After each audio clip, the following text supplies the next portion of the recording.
Let's roll, rolling AtlasThugged. We here to bring the truth. Jar open this podcast. We breaking through the fake news. They try to silence us, but we will be subdued. We're bearded alpha males here to save the youth. Spitting fire on the mic with the bass Christian takes. Exposing the lies, keeping the demons at bay. We ain't afraid to speak up. We won't be swayed. Jar open this podcast where the truth is laid. Jar openers, cracking open the lies. We're rolling AtlasThugged. We're here to rise. Bearded alpha males saving the youth from the godless demons, spreading the truth. We ain't playing games, we're on a mission to awaken the masses with our intuition. Pulling out the corruption with no inhibition. Jar open this podcast, sparking a revolution. We're not afraid to stand tall in a world full of deceit. We're the voice of reason, bringing light to the street. Keeping it real, never missing a beat. Jar open this podcast where the truth meets the heat. Jar openers, cracking open the lies. We're rolling AtlasThugged, we're here to rise. Bearded alpha males saving the youth from the godless demons, spreading the truth. Jar open this podcast where the truth will never cease. Join us on the journey to bring back peace. We're rolling AtlasThugged, fearless in our release. Jar open this podcast where the lies will decrease. All right. What's going on, everybody? You get to talk to icon that's not even centered today. Right? Exactly. Very funny. Yeah. I have it on good authority that you were that I mogged you pretty hard in the green room, and so you decided you're going to turn your camera off for the rest of the show. I've been crying. My eyes are all puffy. That's funny. Nah, the weirdest thing, man. I'm trying to connect my camera to StreamYard, and it connected to my wife's phone. She's sitting in the other room, and it pulls up an image of she's looking at her phone of her feet and the wall behind it because what her camera's pointing at. I was like, what the hell? How do I select the camera on the computer? And it's just not an option. So I tried the old restart thing, and I don't know. It's the weirdest thing. So I tried doing the stream on Monday from an older laptop that we brought with us, and it was just too slow. And I was freezing up and stuff like that on screen, so it was distracting, annoying. And so I was like, well, I'll just use my wife's laptop. It's newer. It's like we got it within the last few months or something like that, so it should work fine. And then StreamYard doesn't have access to the camera. I don't know, but whatever. We're here. Yep. Probably gonna do more of an abbreviated stream. Maybe keep it to about an hour long or so, something like that. As many of the folks know, I'm traveling, so obviously away from the normal setup and all that stuff, and haven't had a whole lot of time to prep since we're on vacation. It was my wife's birthday yesterday, so we've been enjoying the trip time, you know what I mean, and all that stuff. I started off the day with my breakfast was rum, so. That's funny. Rummy rum. Yeah, hopefully you're having fun on your trip. I had to experience the StreamYard thing this morning because I was going to use it for the debate I had, and just like you, they changed all of the icons on the back end so everything looks different. So I'm already rusty with StreamYard, and they throw that in the wrench too. And he had connectivity issues as well. He had to leave and rejoin 3 times to get his camera. Same issue. He could not get it. It wouldn't even let me pull him up on stage. His camera wasn't registered or something like that. Wow, that's crazy. Anyways, we're here to talk about how we're going to start a revolution, and Viva la revolution or something like that. Exactly. What did you want to get into? There's a lot of things we could start with. Well, I figured we'd talk briefly about this 7 whatever magnitude earthquake that is sending a potential tsunami. There's so much to really talk about. Just scrolling, it was like, what do I even pick? So I kind of went through just the top headlines and what's trending and stuff like that, and that seems to be the most breaking story. So I figured we'd probably talk about that. Of course, Trump is completely off his rocker right now when it comes to the Epstein list. It's really weird. He must have got replaced by a clone or something like that happened to forget that part of it. They erased, they flashy thing that part of his memory or something like that. I don't know what the deal is, but Right. And there's a Even breaking video just like 20 minutes ago, that just got shared by Colin Rugg, um, like with audio. I don't know who he was on the phone with. Um, but I sort of saw like a 4-minute clip get posted from 9mm SMG. I mean, he's like quintupling down now at this point, over his stances on the whole thing. And it's just, yeah, I mean, it's gone from bad to worse to what the hell is going on, right? I think that's what the most common take I've seen from people like Matt Walsh, son of his Scott Adams, right? Even the people who like were hesitant to, you know, be critical of him in the beginning are now they've full on brought them in too, and they're like, I can't even explain this away anymore, right? Like right, whoever, if someone could explain this to me, make it make sense, right? Which I think was Matt walsh's tweet from right. earlier. I saw another post from Matt Walsh that was talking about telling me to shut up is only going to make me want to talk about it more. And just going off the numbers, I mean, anytime somebody opens a poll as it relates to is the Epstein list important to you, it's overwhelmingly the answer is yes, it is important. Um, Yeah, People probably have different reasons or whatever, but the consensus is, and what Trump is saying, it's an insult to free thinkers, right? We didn't come to these conclusions because the Democrats told us something. And I mean, we saw through RussiaGate, we saw through all the things that he listed in his little post earlier, his little Truth Social post or whatever, that was trying to compare it to the RussiaGate hoax. And what was the yeah. other things? Do you know offhand the other things that he was comparing it to? Um, I mean, it was obviously Russia, Russia, Russia. He was comparing it to, well, the people he keeps like linking it to, right, is Clinton, Comey, Comey, Obama, and I might be forgetting one as well. But the one that obviously makes the least amount of sense is Clinton, right? Because it's like this guy's ultimately like the most talked about, right? In the flight logs, it's like, why would Clinton have put himself in there so much, right? That seems kind of nonsensical. But I do think that that's the overall sentiment, right? Is it is a massive kind of slap in the face, right? It is, and what you had said, it was a insult to free thinkers. right, Um, and now what's weird is you have all of these, and it's like Brendan Dilley, and so now we're kind of down to like the real kind of like loyalists, the people who are batshit crazy, in my opinion. And you have them asking, did he make these promises on the campaign trail? And it's like, do we not?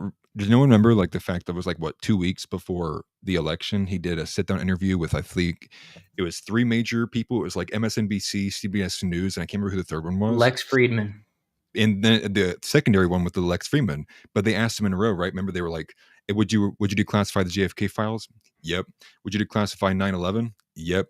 Would you declassify the Epstein files? Yep." And then he gave some other kind of weird statement after that too, which was suspect then, but I think it stands out now, because when he even said it then, he was like, "Well, there might be some people in there, but yes." So he's like multiple times he said it, and it's not even just him; it's people in the administration, the cabinet picks, right? Cash Patel, Dan Bongino. I don't know if Yeah, Pam Bondi spoke to it as much, but Cash Patel, obviously, right? He went on Glenn Beck on the Blaze TV, and I think he said something to the effect of like 24 hours we'll have him released, similar, right, to the promise that Trump made about Ukraine, which he's now also done a 180 on them too. So it's not even just about the Epstein files right now; it's about like every single way you look, you have to trust the plan. And that was kind of the point I made on one of my last streams, which is like deportations, got to trust the plan. Epstein, got to trust the plan. When it comes to the Ukraine war ending, got to trust the plan. When it comes to Iranian involvement, got to trust the plan, because nothing is speaking to what he's doing action wise overtly, um, to being conducive to what the mandate was that we voted him in for. And that's where I right. kind of ultimately kind of, you got to zoom out and say, man, if you're asking us to trust him on literally everything and not a single thing we can take at face value and say, wow, that was good, I think overtly you got a problem going on. Yeah, I will say I agree with everything besides the deportation thing, and I think that's the Tom Homan factor. He might be missing like a bit of a chromosome, and that is like, you know what I mean. But that's like the bit that's like Is that the hate not the speech? not that's not loyal to the Trump factor. He gets a goal in front of him, and he zeroes in on it, right? And so what he's out here doing his own thing, saying, ramp up the deportations, and that's his sole kind of purpose right now. And I feel like Yeah. Homan is honed in on what he's supposed to be doing. So I kind of feel like the deportations factor is the only one of those that's really producing any kind of results. And of course, we both agree that we would like to see those numbers, doubled and tripled. Hopefully, Right. over time, the more alligator Alcatrazes that are built or whatever, which I believe there's like 5 other states that are looking into it, that it's in contact with DeSantis and the Yeah. DOJ or whoever it is that would be in charge of that, and trying to figure out how they can do their own type of deportation, center or whatever. So I mean, Homan's delivering, but maybe that's just because he's willing to move away from his home, deal with the death threats to himself and his wife and family, and still Right. just Go stay above the and beyond. course. You know what I mean? Like unfathomable. And I didn't Yeah. mean it as an insult where he's missing that part of a chromosome, but I mean it's just like Right. you can't get him. You know what I mean? He's just he's Yeah. gonna do what he's supposed to do. And as much as I agree that there are some level of results with, deportation, it's deportations is actually more so a matter less so of like it's more the pragmatic ability to do it, right? So Right. I went with some of the early estimates they had about alligator Alcatraz, which was they had suggested that essentially with the runway there on site, they could get away with 2 flights per day after processing, which would be roughly like 300 people they could deport a day, like on average. I don't know if that was like the max amount it could do. And so what you need is you need a lot more than 5 states to join in. You actually need, I believe it's 17 total, with the same exact capacities Okay. to be able to get an additional 5,100 deportations to match what's already happening at the border, and other processing, which is around 2,000 a day as it is. Which Okay. I don't know. I think it's been dropping since then. To even reach that 7,000 number, you need just to do 4 million. Right. And so, or no, not 4 million. I believe that would be for 10 million. I was No, gonna say I think I that could be sounds wrong. higher than 4 million. I think the 4 million was the 3,000 a day Yeah, I'd have to factor. You, relook you guys are at gonna it. have to, yeah, if you got the numbers or do the numbers, but you Yeah, guys will have to forgive me some of the fine details. Like I said, I've been enjoying time away this week, so some of the minute, more fine, nuanced details that are coming out, I'm a bit yeah. shaky on just because of my lack of time. But No, you're good. And that was my point too. So it's just because I'm positive it's a 10 million number. So even if we assume okay, it's the 10 million number, right? All of this is required to hit the 10 million number, and say we get the 10 million number. Ultimately, if the number's still closer, the true number is around 40 to 65 million, like we've seen in some reports of yeah, illegals. 10 million is still a fraction, right? So in my opinion, it's like we got deportations, we just didn't get mass deportations. And I right, even was asking like Grok and Gab AI, right? Like Iran in 2 months got like what was like a million Afghani, like Afghan alone, um, like refugees and illegal aliens out of their country, and they just got a bunch of enterprise buses and shipped them out. And so I think that not only is it pragmatically, I think there's a level of willpower that's required too. Like, are you willing to take on these extreme optics and just grab people all at once and then bust them out? I don't think they are, which is why it kind of holds us back a little bit, pragmatically.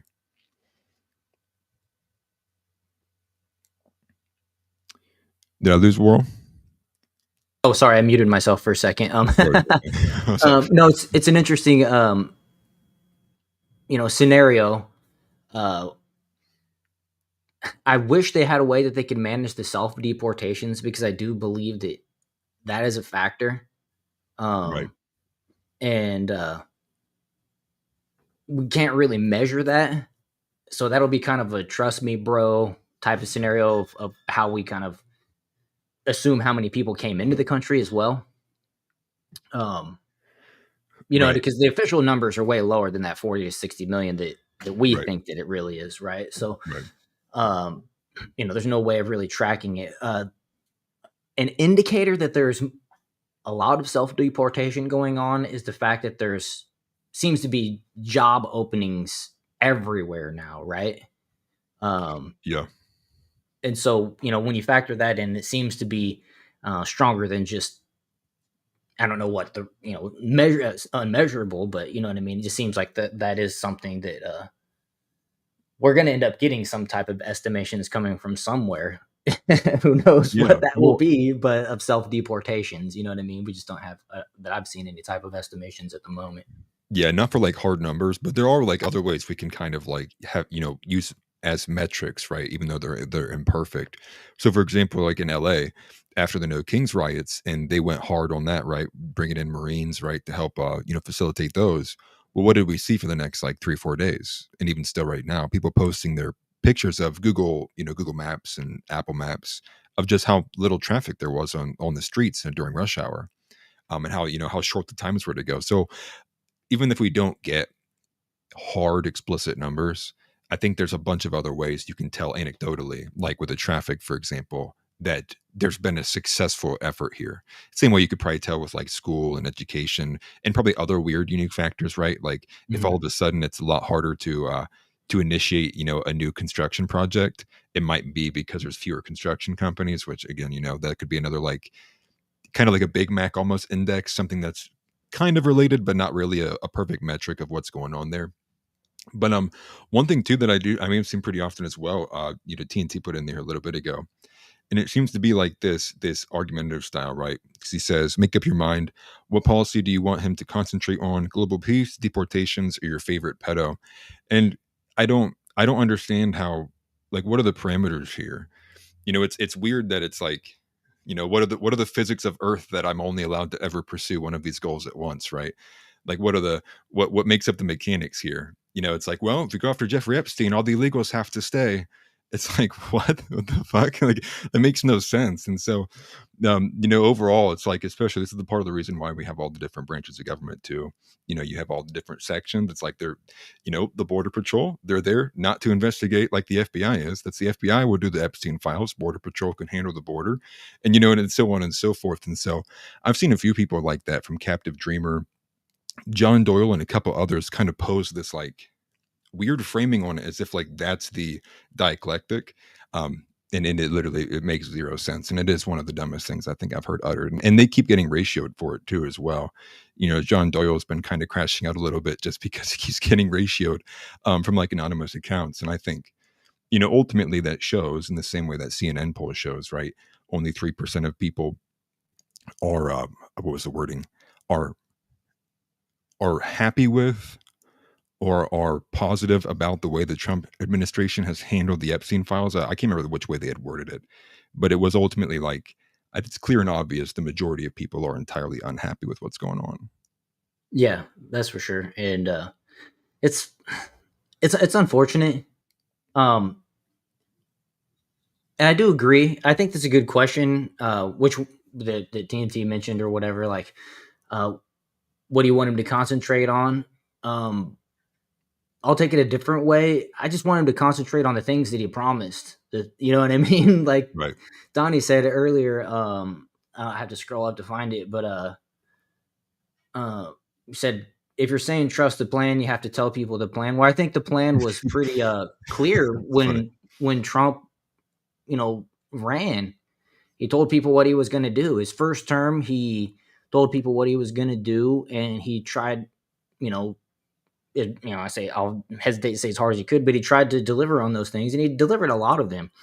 I think that was kind of his plan.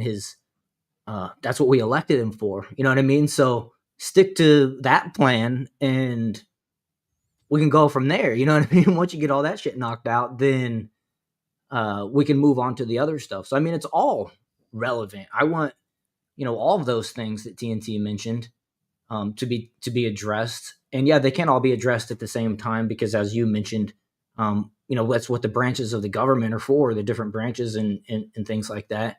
Right. It's unfortunate that we have such a feckless Republican Party right now that just won't band together and unify under, the mandate that, 75 million people elected Trump under. And there is a lot of one issue voters like, that Dave Smith's being called out. Joe Rogan, I saw, was mentioned in chat. Oh yeah, that's right there. Joe Rogan, Dave Yeah. Smith. Joe Uh, Rogan's had miserable takes on the deportation stuff. Like right, absolutely miserable. right. And so some It's of like, the people that are, the one issue voters, the more the libertarian types, uh, you know, I've been calling the libertarians out saying they have no principles at all, and that's kind of the point of their their Yeah, party right, is live and let live, and even if the degeneracy is your thing, then so be it. And it's like just so anti, like, Christian, which is a core to my values and beliefs. And right. It's just uh incoherent. yeah, and so it's unfortunate. I'm glad that people were able to come along for the ride and at least vote for Trump. But I think those people would have been uh it's just, like you said, kind of zoom out and say, look, we take all of this besides the one thing, or Kamala Harris, because that was your two choices. Like, they can Right. so conveniently forget who the opponent was. And it's like you can only pick between two people. I mean, who are you going to vote for? Libertarians? Your guy, the pro LGBT weird Right. dude. You know what I Yeah, mean? same thing happened with them. Yeah. Yeah. Well, So I it's guess just, Clint Russell would have been better, but still yeah, not but he great. wasn't on it. I mean, even Dave Smith was like that rumored to be the one on there, and he would have actually put up more of a fight, I think, than Well, Chase anybody Elvin else. for sure. Yeah. Yeah, I can yeah. never remember who ran with Clint Russell, but Clint was the VP on that ticket. I can't remember who ran it. It was Dave Smith, I thought. I thought it was Dave Smith and Clint Russell, wasn't it? Or were they just trying to make Dave Smith, and then No, he said that Dave he wouldn't do it? Smith was asked multiple times and he didn't do it. So somebody else who was also very closely associated with, I believe, the Mises Caucus, went in his stead. I cannot remember his name. It's like Michael something. Um, I don't think he's like that big right like anymore now. I think he's kind of irrelevant, because Dave Smith kind of took the mantle back over, being kind of like the probably the loudest voice in the Libertarian Party. That's not not Ron Paul or Right. Thomas Massey. Um, but you had said something, you had said something earlier that I wanted to go back to, and I Was cannot it the remember. one issue voter thing? You kinda started talking, and then I interrupted to kind of finish. Oop, No, you're good. finish my train of thought. No, you're good. I believe it was like just right before then. Because you were talking about the trusting the plan, and zooming out. And that's when oh yeah, I remember what I was gonna say. I think, asking, me, right? People are asking like, well, me, what do I think, right? Or asking you like, well, what do you think about this? It's like, I think all that's irrelevant. I think if anyone logged on the internet, whether it was Facebook, X, TikTok, the majority of what you're going to see is the American people want the Epstein files and they want the transparency. So I think if you want the answer, right, of like what we should do, what should be the clear prerogative of the Trump administration is clearly to solve this, because if this doesn't go away, the midterms are gone. And so Right. practically speaking, it's like you want to clean this debacle up as quickly as possible, whether it means it's going to be bittersweet and you just bite down on the fact you went -4 in approval rating. Who cares? Just you have to clean it up as quickly as possible, right? Yeah. And that also comes with a bit of hope that there's not some kind of major, like, degenerate or, nefarious thing that is the sole, singular reason or multiple reasons why they're not doing it. Right. Um, but at this rate, I mean, all you have to do is look online. It's like he's losing support tremendously, and he lost 8 points in approval, in like 3 weeks. He's bottoming out right now. Like, he's worse in approval rating right now than he was when he bombed Iran. And I don't know what to make of that. Besides, if you don't clean it up, I just see this is where we're going to start to tank like Right. hardcore, and I don't know, what we'll get at the end of that. Right. Well, the Epstein thing is long standing. There's a lot of people that believe, you know, that are certain really bad things happened on that island, and don't really care what the ramifications are. If I saw a post on X just before we logged on, and it said, if America has to fall apart, if the Epstein list comes out or whatever, the Epstein files come out, and it destroys America, America deserves to fall apart or something. And it's like, yeah, maybe. I don't necessarily disagree with that. Right. Um, if it's that bad, then it's that bad. But there's a lot of people that wholeheartedly believe that something bad happened and they want justice for that. People have pondered that notion for you know when was Epstein arrested in 2019, the final time, where 5 years, we'll just call it four or Right. 5 years. Or um 2019, right? Yeah. okay. Well, they've been pondering that for 4 or 5 years versus they've always kind of accepted there's this war raging in the Middle East. And so, like, uh I know the no new wars thing, I don't know if us supporting an ally is necessarily a new war. That tended to, wrapped up fairly quickly. There's a lot of gut reaction that seems to have died down, although Israel did go ahead and bomb Syria today or yesterday. About Damascus. And, so they're just looking for a fight. And at some point, they need to be cut off some point soon, I think.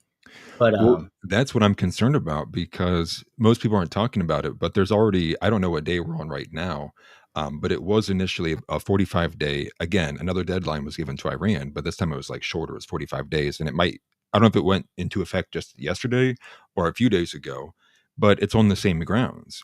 yeah, So they're asking, I believe it's like for the I didn't even enrichment. hear about that. Interesting. Yeah, Okay. the And enrichment I of know uranium, Russia, Trump gave Russia like 50 days a couple of days a ago to get 50-day their shit together ultimatum. too.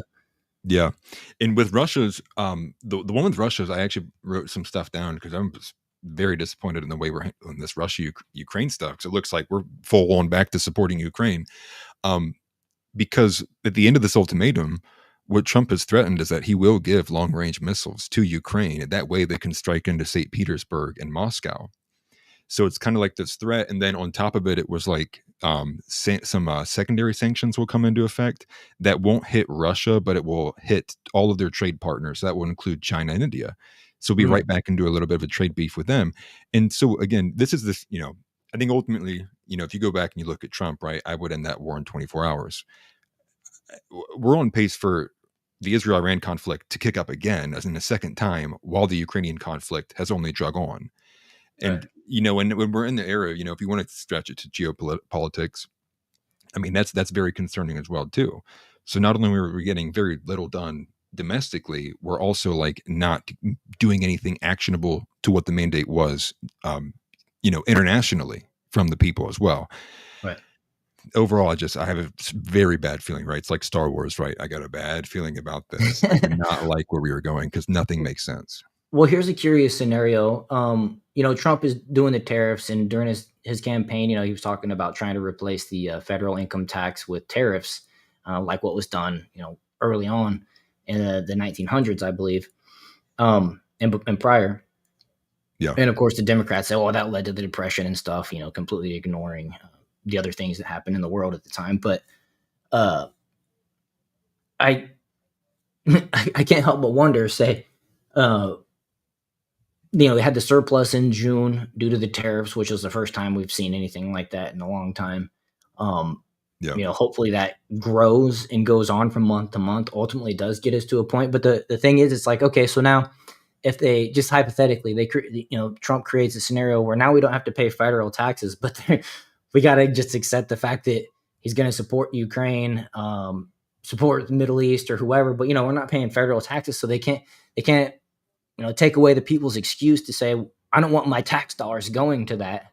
Well, it's like, well, we're not, you know, right. um, we're not saying we're not paying taxes. It's not our tax dollars. So I don't know. I don't want it to get to that. But ultimately, as an America First person, I would appreciate the Americans to not have to pay federal taxes, and as some states, you don't have to pay state taxes. So it'd be nice to Yeah. get to that point, but Well, kind of almost at what cost as well. Like they're just, and I feel like the government's just going to always look to spend more, especially if you have a Democrat in charge. That's another issue with the midterms is they just love to throw money at a problem to fix it, versus trying to like figure out the root case of the problem and figure out where the leak is coming from and fix the leak. They would right, just throw out the entire house and rebuild it. You know what I'm saying, or whatever. And right, right. so. Um, I mean, then and you that's just get more wasteful spending scenario because then we're paying taxes and making more money off of tariffs. In that scenario, in that hypothetical. and also too, I think overall you do have this element, like especially like think about it from the Christian perspective as well. There is an element of like once you are enlightened or you have now acknowledged or you are now aware of certain evil thing happening, you can't put that genie back in the bottle. And so I do think that's kind of the stalemate where everything is kind of reached, where you do have an extreme portion, whether it's only 25% of the crowd or not, but very vocal right now, who is like, I am unwilling to move forward knowing that there's a possibility. everything that I work for and have donated to and part of an institution of is attached to this pedophilic cabal. And so on those ends, that's where I do think it's like, there's no way they might, get out of this unscathed without giving some kind of, answer or, just anything. And partly because, they kind of spun that web themselves. Yeah. But again, that's why I'm like, overall concerned with the entire situation. And partly too, you had reminded me when you brought up taxes, I had seen something and I didn't get a chance to look into it. So somebody correct me if I'm wrong. I believe even inside the big beautiful bill, some of the promises on like the no taxes on tips and overtime weren't actually true. I believe the no tax on tips, the last thing I had seen about it was that it actually caps out at $25,000. Yeah, it's for And the low income. It's for the lowest low income people, the way I understand it, and it has a 3-year shelf life, so the next president can run on it. The next potential, Republican or whoever, can run interesting. on continuing it. So yeah, they left a caveat, but that was a you know, sorry I interrupted, but kind of I think to your point, or just maybe to add to it, Yeah, yeah. No, you fine. uh, the Democrats love to say that this is Trump trying to give tax breaks to his billionaire buddies. It's like, well, what do you call the people that only make $25,000 a year? Are those the Right, billionaires you're talking about? So I don't know. right. You know what I mean? You do have to read the fine print on some of that stuff, but I do believe that's the scenario. Just like you said, that it's that $25,000 a year and under, type of whatever. But Yeah, um, because I would have most still been getting taxed if I was back at the restaurant, I would still be getting taxed at a, at a not at the same rate, but I ultimately still like about half of what I would make would still be getting taxed. So ultimately, it wasn't like a full on kind of right, or no maybe it's the tax on first tips like it was promised. 25,000. Maybe was it the first 25,000 you make? Maybe I don't know. Maybe I'm off on that, but I do remember 25,000 being like the cap. Or uh, I'll have to look into it again and Yeah. Well, and the refresh my thing is memory. too, is like the whole framing of like the only options a human being can do is vote for the other party is like I don't know what to tell you, man. The founding fathers laid the groundwork a long time ago, and they did it at 24 years old. And we have a bunch of, 40, 50-year-old people who have lived whole lives and still won't lift a finger to fight for their country. They would rather protect pedophiles. And to me, it's like that's where I think the big difference is between like the younger generation and the older generation is quite simply the older generation has things. They were able to attain things, own a home, experience marriage. The youth is not getting any of that at all. And Yeah, quite frankly, they're being told to shut the fuck up and deal with it. Forgive the language, shouldn't have said that. no, you're But good. that's where this anger is coming from. And 'Cause people that is what keep they're trying being to told. struggle. Right. Well, yes, where like people are like they're wondering like where this anger is coming from. And it's like you have people who have gotten to like 25, 26 years old who feel like their life is essentially over. Like that they're not ever going to be able to attain homes. That basically many things have been screwed out of, right? We're fighting on Social Security, right? And Social Mhm. Security is a losing battle for the youth. There's so many things that in the generational gap there is extreme tension. And you see it, right? How many times you see like the boomer memes, right? People pointing fun at the boomers because there is a general discontent and probably largely malice from the youth towards those who are older than them. And for men, you kind of look up and you go like, what the hell were you guys fucking doing, right? Like you let all Yeah, this slide and like we have to deal with it. And then, I'm kind of in turn here looking as well, like I have a daughter, man. Like I can't just sit here and pretend and hope that, that these, these whimsical, pedantic individual, these twinks, if you will have my daughter's best interest at heart. So the way I'm kind of looking at it is like the clock's ticking, man. And I'm not expecting that some guy who was born 10 years after me is even going to be half the man I am, especially when you think of all the gay ingredients that are in, making the people gay right. that I do. Like The it's for me, it atrazine. is like I feel there's an imminent change that's going to have to happen. And people don't like it, but ultimately, I have moved to the position where I do not think we were going to vote our way out of it. And I'm going to begin to try to work towards things that actually speak to that, right? In ways that we can kind of collectivize outside of that. Because I am not only just a disbelief of the Trump administration, but the entire system as a whole. I couldn't want to be any further from it, if you will. Right. Yeah, it's a tough scenario. I got a daughter living through it right now. She's 26, right? She's about to get married. Been with her high school sweetheart, so it's not like she hasn't been able to find a guy that's a good guy or anything like that. They've just literally had to bide their time to where they felt comfortable enough to actually, purchase a house and start a family, which they're gonna get married, I believe, next month. And Oh, and congratulations, by the way. I don't know if I told you that. oh yeah, thanks. And she chose to elope, so it's gonna save me some money. Which Nice. Nice. There you go. That's exciting. they just want to be married, so they're gonna go and do it in front of a judge and save their money and save I'd do whatever I needed to do as a dad traditional, especially considering he called and asked my blessing, and all that stuff. That's Um, awesome. yeah, Good on them. they're good people, and they just want to have everything.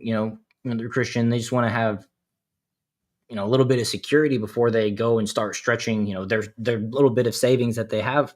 And they both have really good jobs. They both have career jobs. I think she makes like over $30 an hour and he makes maybe even more than that. So but the thing is, just the cost of living where they're at is through the roof. And to break out of that renter to the buyer, which a lot of people can understand and relate to. I believe you're actually even renting. You have no equity, so whenever you move out, you just have what you have in the bank. There's no like little bit of windfall of equity from selling a house that you can put towards a down Right. payment. There is some government programs that help with first-time home buyers, and if you're a Yep. veteran, there's some things that you can get as well. But With that the doesn't apply in FHA. their case. That doesn't apply in their case. But and there's sometimes there's government grants and things that can help as well. But um, it's just one of those things where if you're trying to be a responsible person and not just go the idiocracy route. If you've seen the beginning of Idiocracy, they got like the dumb jock that just multiplies himself and his family like a Yeah. hundredfold. Like his family tree just grows and grows and grows because he's knocking up the neighbors, like all the cheerleaders. You know what I Yeah. mean? Right. So like you can and you can do it the irresponsible way and go live off of the government, which is a drag. And they don't want to be those type of people. So if you're Right. trying to do it the right way and be responsible and everything, it's much more difficult to uh, start the family for the young folks. Whereas, you know, even my generation uh, wasn't as easy. There's also the lack of education out there, and that's something that needs to be addressed with the Department of Education, which I say that most people need to just homeschool. I'm a big Right. advocate for homeschooling and not even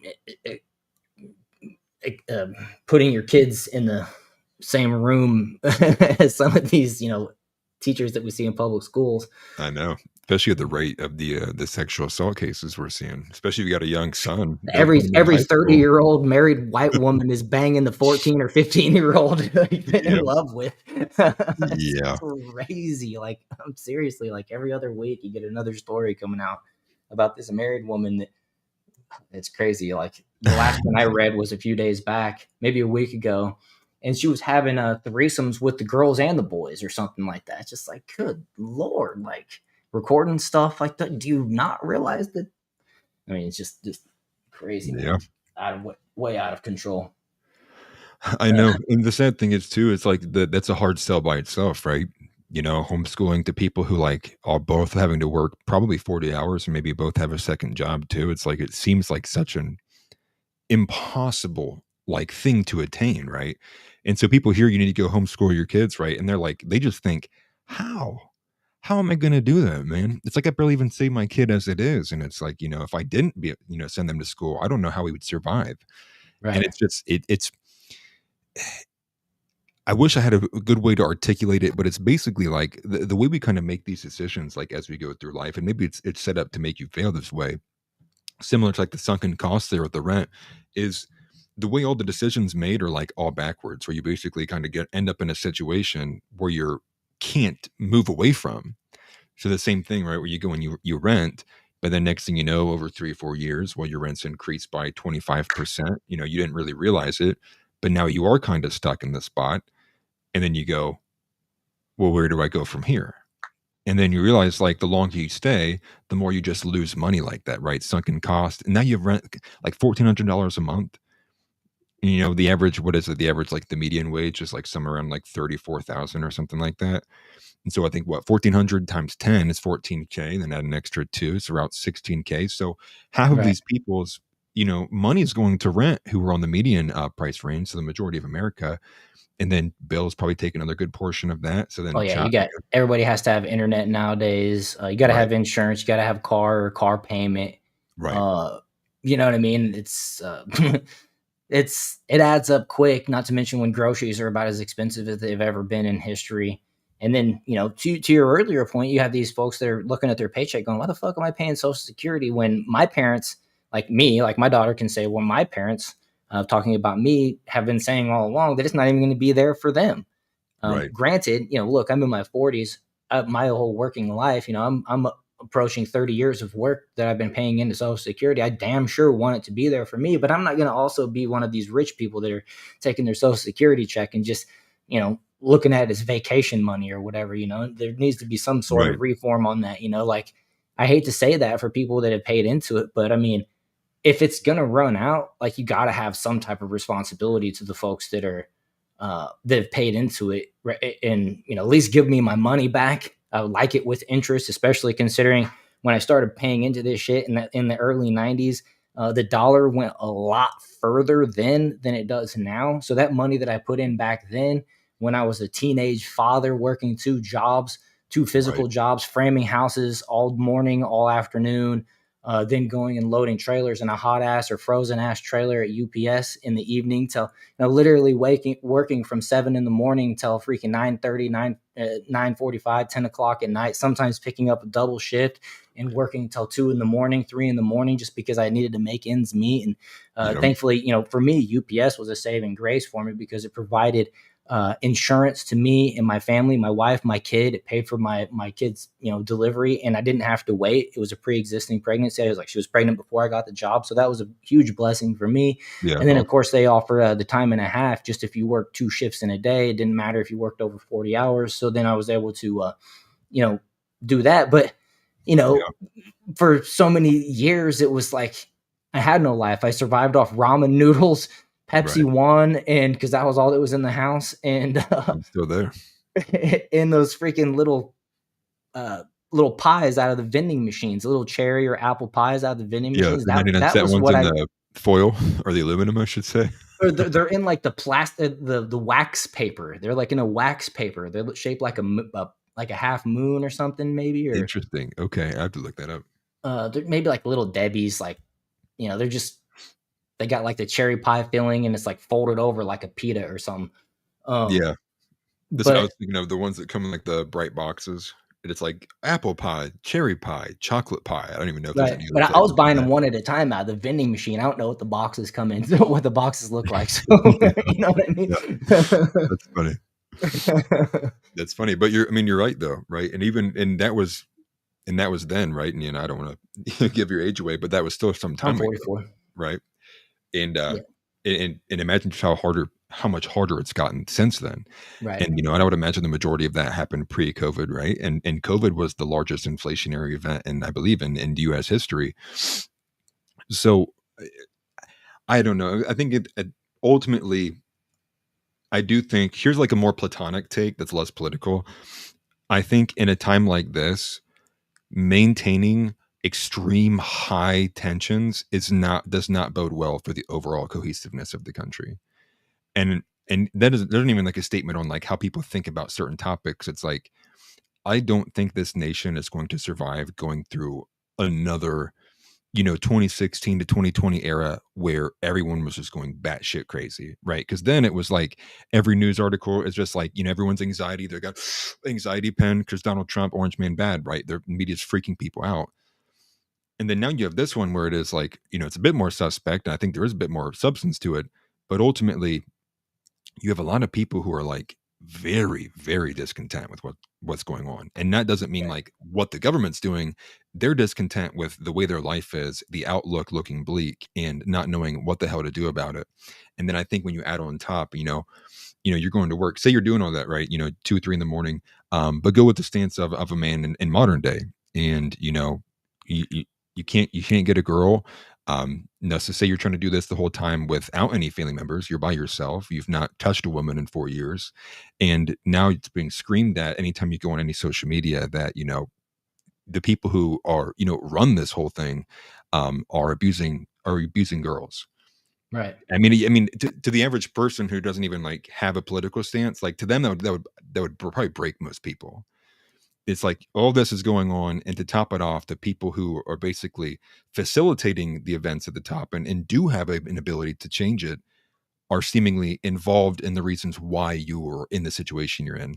And I think that doesn't bode well at all. I mean, it's just revolutionary, right? Left wing, right wing. I think you're going to get some crazy tensions. And we already saw a little bit of that with the No Kings protest, right? There was open fire on ICE agents. Right. Now, ultimately, probably for a different reason, but that speaks to, I think, the overall tensions. And people predicted a while ago, right? We are going to get Summer of Love 2.0 at some point. And so I'd be curious, just when that moment will be. If it might not even happen in the summer, maybe it happens, over some other instance. And I just don't want to get into an extremely chaotic environment like that, right? Where it's just chaos. I would prefer it to be a revolution where it had cohesive nature to it, where people actually kind of collected and there was maybe a bit more of a faction kind of brand or an idea to it, instead of just getting raw chaos and violence, or like an OKC city bomber, right? Next thing you know, or something along those lines, some mass casualty event because some guy just got tired of it. Right. Yeah. Hopefully not. But the thing about it is the lack of culture. I've been experiencing it a lot down here. Don't get me wrong. Spent the last couple of days at Universal Studios, and people generally are so I don't even know what the word is. They're so introverted maybe that they don't even realize that other people are around. You're walking in a mass, like here's an example. You're walking in a big mass of people. It's the walk path is 25 feet wide. There's tens of people, hundreds of people all walking in the same direction.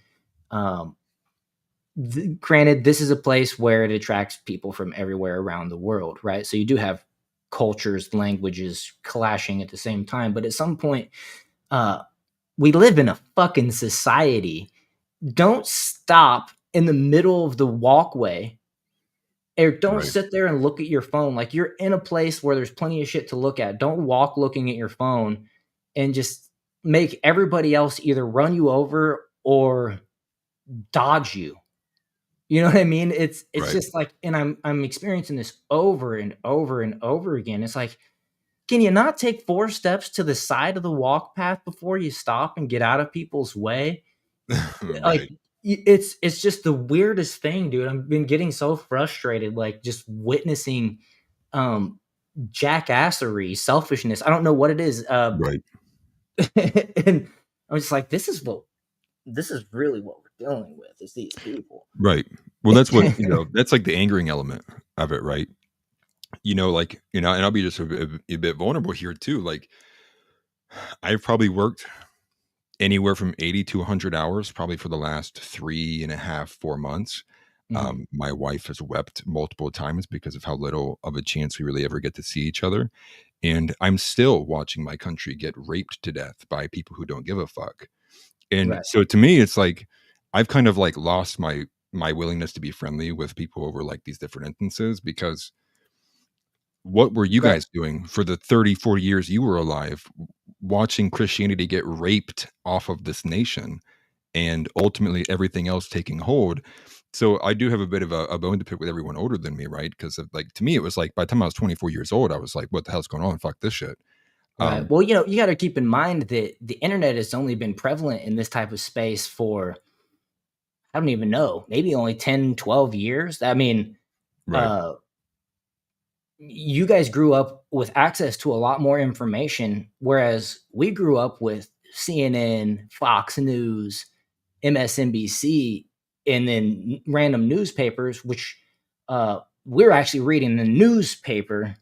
You know what I mean? Or right. magazines, physical magazines and newspapers, not websites. So Yeah. there's been a growth process, but like, so Yeah, there's an like acceleration I get element that to it. frustration, but just keep that in mind that there wasn't this type of access to like alt media or somebody saying uh, something opposite what the mainstream was, and we point out how that mainstream echoes each other. They've probably been doing that for decades, and only just recently have they run into these issues, and that's why they say that the main audience for like Fox News and CNN, they're like 65 and up or whatever it is, and it's a dying uh, uh, plan or project, for them to continue down the same type of path because they're just not Yeah. attractive to the youth or the younger people. And so, I totally get that frustration from you. It's not like people like me were sitting back and watching it. And plus, you got to keep in mind, uh, I was working, my wife was working 80 hours a week for 12, probably 20 years. I mean, we've been married for Right. 20 years. She's been working 80 hours a week for, uh, probably 20 years of her life. I've been working 65 to 80 hours a week for half of my life. And that's physical labor out in the sun and shit like that. So when you're just so Right. busy, like you don't even have time to think about it, especially since we didn't even have the cell phones and the access to the internet until, for me, I was in my teens. And then that was just the beginning of it. That was just the dial-up shit, you know what I mean? Where you had to Yeah. log on to AOL. No, I get So what I you're mean, saying. it's not like I we were sitting there letting it fall apart. It was that there was a bigger apparatus that literally had control. And this is us. Like now we've moved into this phase where we can actually free think through this shit because we actually have other people out here giving us a different perspective, and it's not been blocked or just completely you know you had to read a book well, to get that my information. You know what I mean? Because I well, I didn't guess have my time to sit question down to and read that a would book. be, do you think that you had it harder than, like, the founding fathers? Um, I'm not saying that it was hard. I'm saying that it was busy. I'm saying Well, that, that's my point. The but I founding mean, fathers, I think, the were founding also busy fathers, they too. they had homes that were paid for. They had a lot of things that we're working to try to attain, so that we can set up. You know what I mean? Things came. Well, It's just completely different. It's hard to compare those apples to apples because it's I don't a think so hundred at all. percent.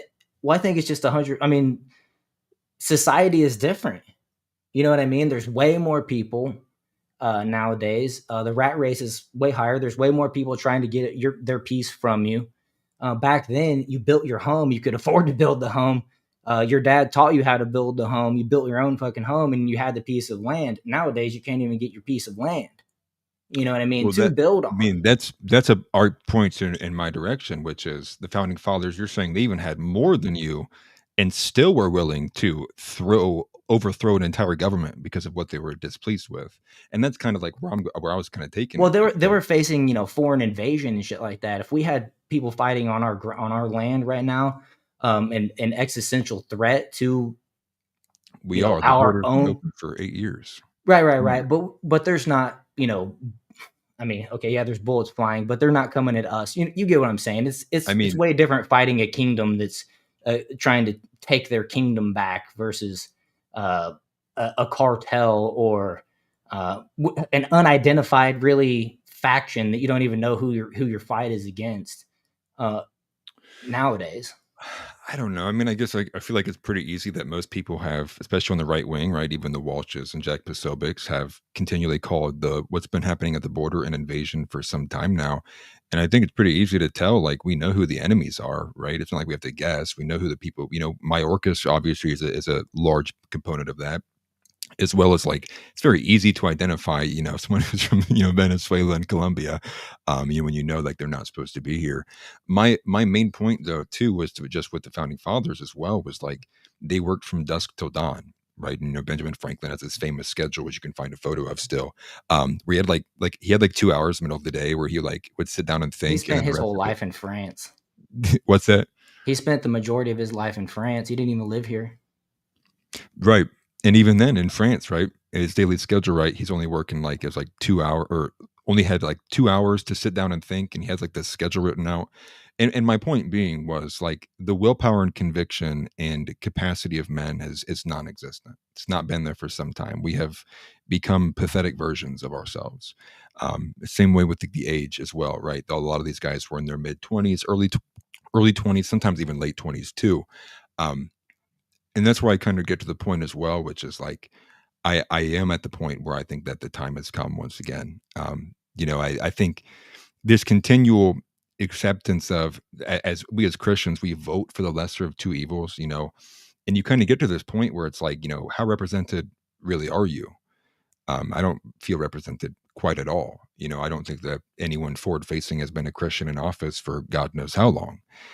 And, I think that at the end of the day, when I just look at the whole thing, it's like, there's nothing here that's helping me. Everyone's trying to take a piece away from the system. And what was the So temple it quote sounds like at one you time? have it harder than those guys might have had if everybody's trying to take away from you. You know what I'm saying? Right. Well, that's the thing is like, they overthrew an entire government over a 3% tax on tea. We Yeah. let children get assaulted, we know about it, and we're fighting an online battle with people over whether we should seek justice on it. On top of that, the majority of all the technology that this country uses is required upon an element. Was it Tesla requires 10 children to mine a cobalt mine over an entire year to provide one Tesla, right? So much of what we have is built off of evil.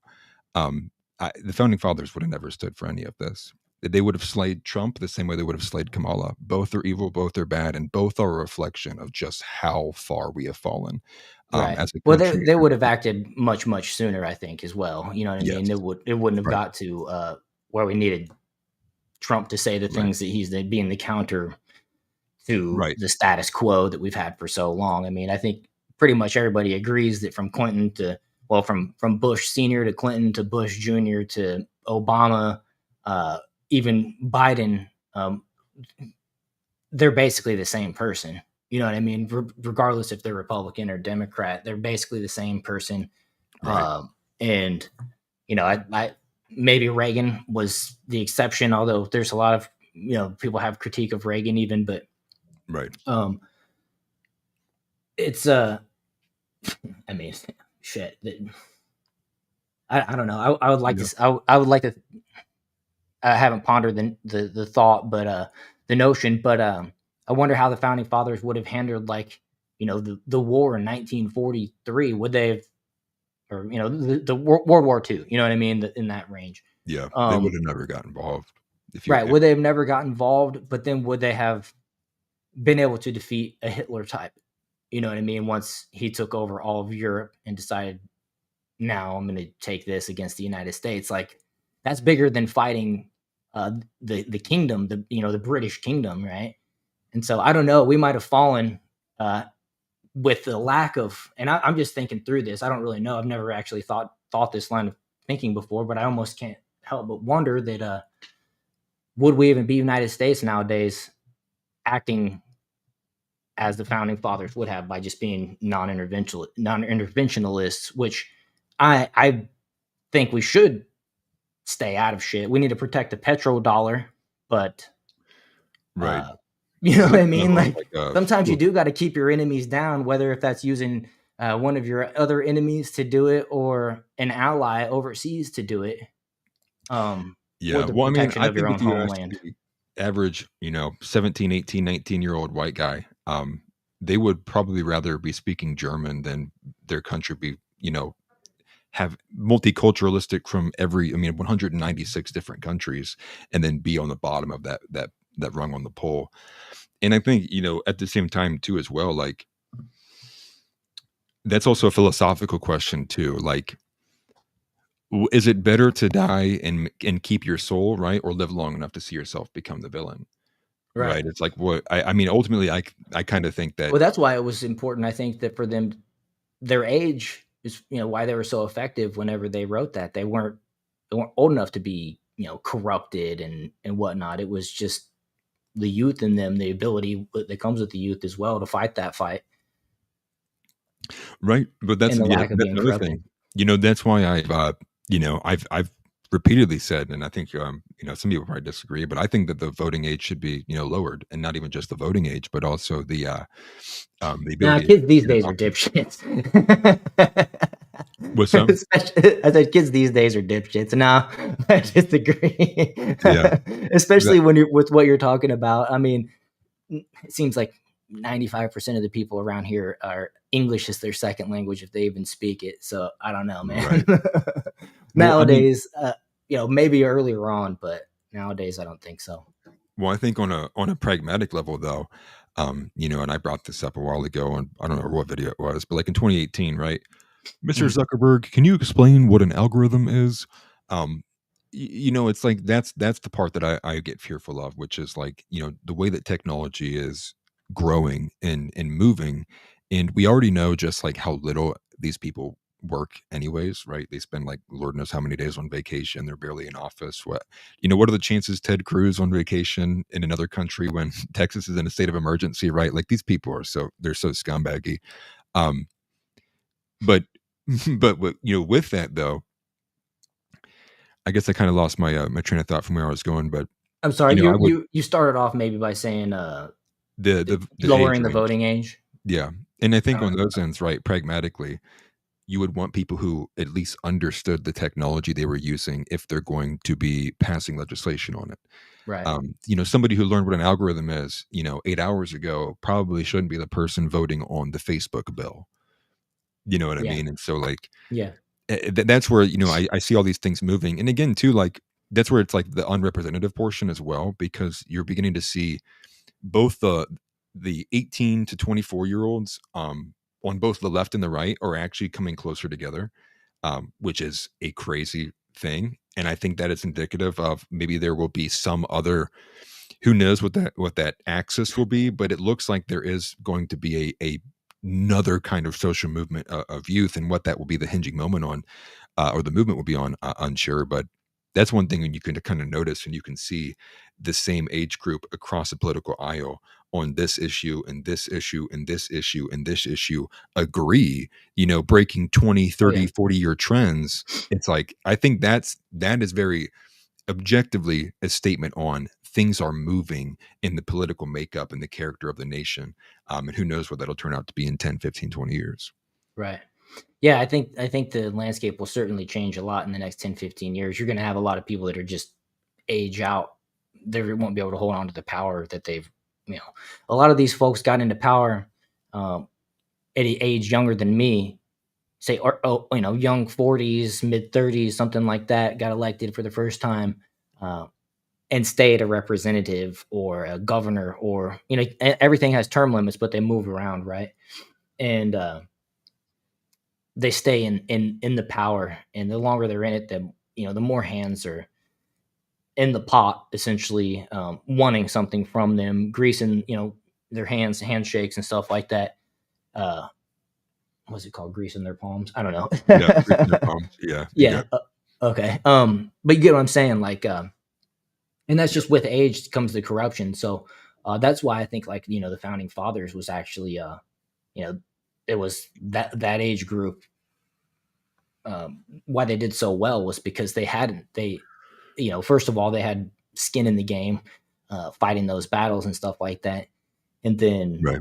uh, didn't have like the old school connection to the homeland in Europe, right, or whatever, and uh, there wasn't an opportunity for somebody to come and say, well, what would actually be better for you is if you did Right. this, and here's your blah blah blah, your homestead, or here your 25 horses or whatever they give you back then. You know what I mean? Right. Your head of cattle or your land or whatever, you know what I mean?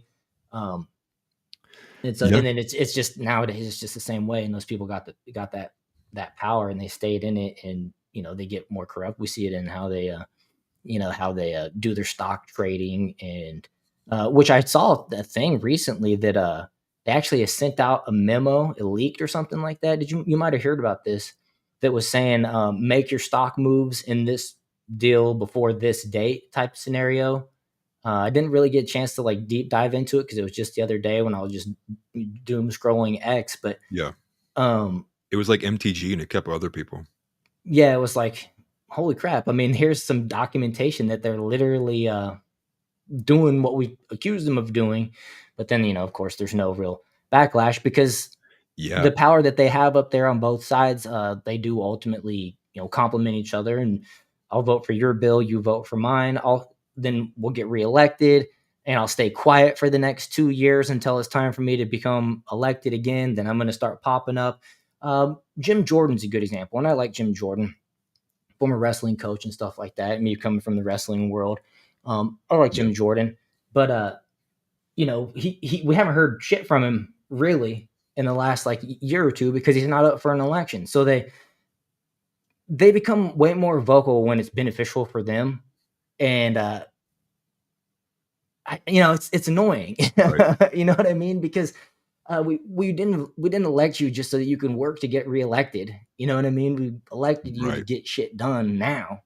Um, I know, and when you look at, like, the schedules, right, for senators too, and you look at, like, just how much they spend time on campaigning on the front end and the back end of their terms, it's like there's actually very little time in the middle where they actually are only focused on doing their job, but that's part of it, right? The whole popularity contest as well, and, the attention economy, and basically you got to compete with it, right? If you don't put any marketing out there, but your opponent's Vivek Ramaswamy and he's blasting every billboard, you're kind of forced to compete with that.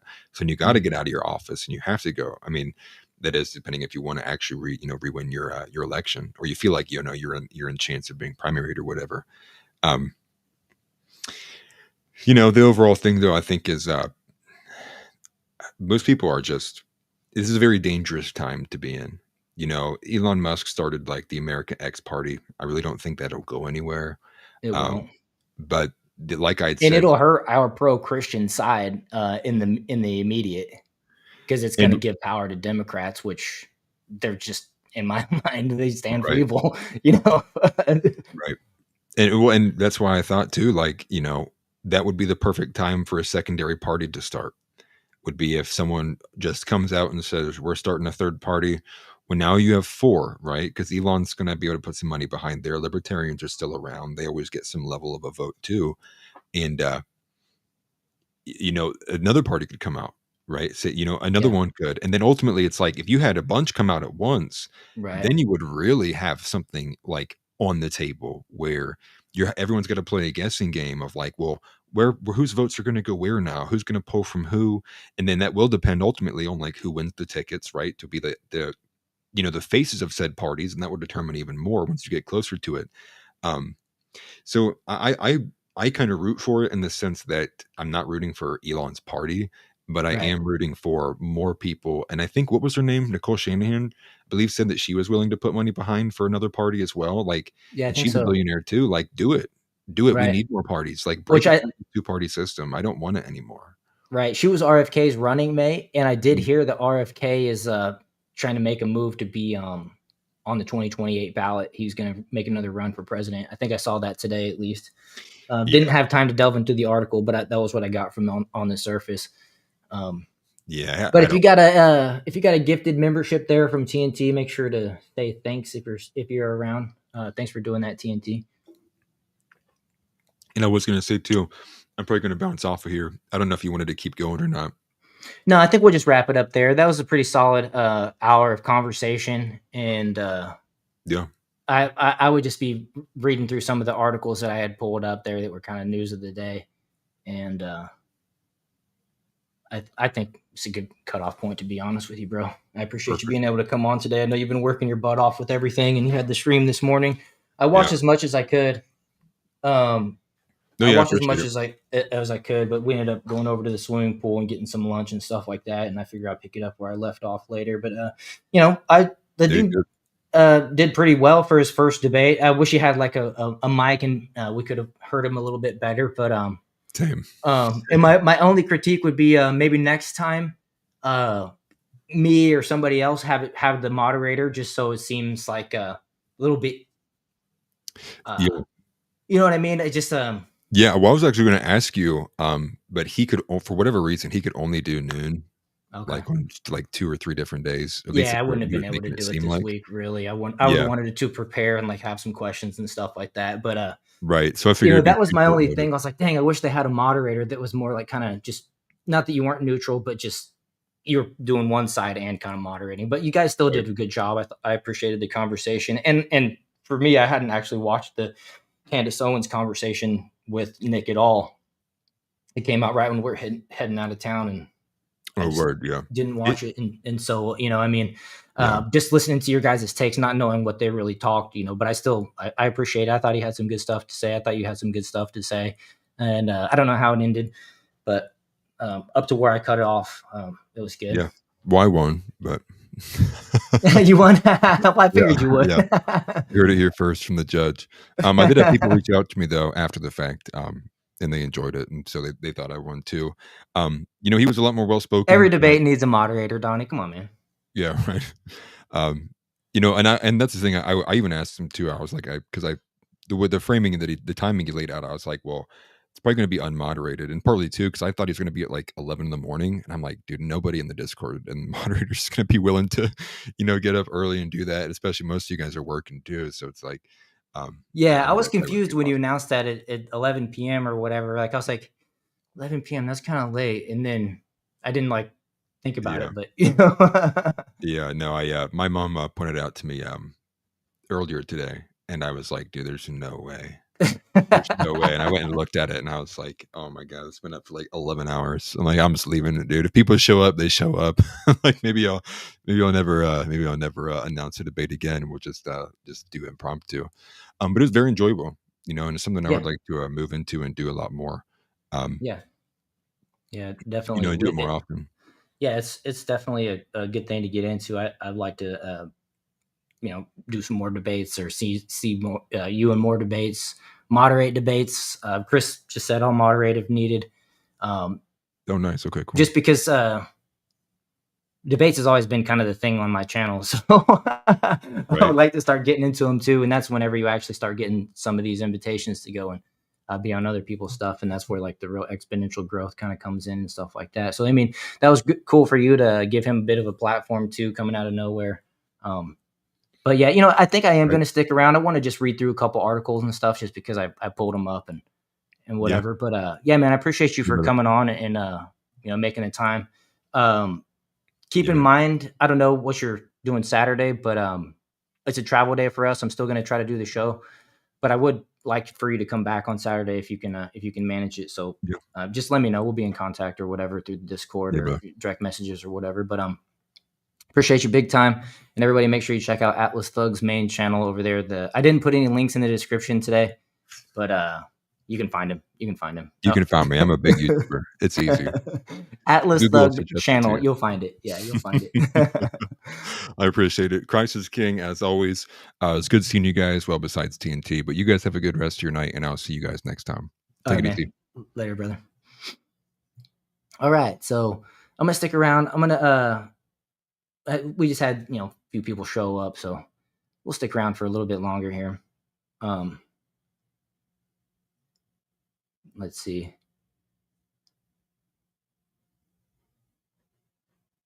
Yeah, yeah. Yeah, Chris, I think a neutral moderator like Chris would be a good one. Just so the guest doesn't feel like everything is kind of built up against him. Although today's guest was a good guest, he was pretty chill um, on Atlas's show, so that worked out good. But I was concerned maybe at one point that he was going to feel like he just had no chance at winning anything or making any good points just because of the um, that Atlas was moderating, but did a good job. That was just my only critique, right? I'm saying they both did a good job, but I want to talk about some of these articles here. I want to read about this tsunami thing because this just broke like like an hour, 2 hours ago, an hour before the show started. But there's a tsunami warning for thousands of Americans as a major 7.3 earthquake hits off the U.S. coast. Give me 1 second. I'm gonna let the feed go through to my phone so that I can just double check that the screen share is up. Let me. Oh, I gotta change that. Okay, I'm glad I did that. There we go. Okay. So a major 7.3 magnitude earthquake off the coast of Alaska triggered a tsunami alert for thousands of residents. The U.S. Geological Survey recorded the quake at approximately 12:38 p.m. local time, which is 4:30 Eastern, centered in the Pacific Ocean just south of the Alaskan Peninsula near the Shamagan Islands, southeast of Sandpoint. I know one of the guys in chat is up in Alaska, so I hope that this doesn't affect him. But the tsunami advisory covers coastal areas of southwestern Alaska, including communities from Kennedy Entrance near Homer to Unimak Pass near Unalaska. What? How's a part of Alaska going to be Unalaska? No. So there's a potential impact on Kodiak Island, the Alaskan Peninsula, and parts of eastern Aleutian Islands. While sparse, this region is home to thousands of people, thousands of people. Man, Daily Mail, you got to work on your spelling here, your editing. But while sparse, this region is home to thousands of people who are on alert through the sound of blaring sirens and text message notifications. If you're located in this coastal area, move inland to higher ground, the National Tsunami Warning Center said in an alert. Tsunami warnings mean that a tsunami with significant inundation is possible or already occurring. Tsunamis consist of a series of waves that can be dangerous for many hours after the initial arrival.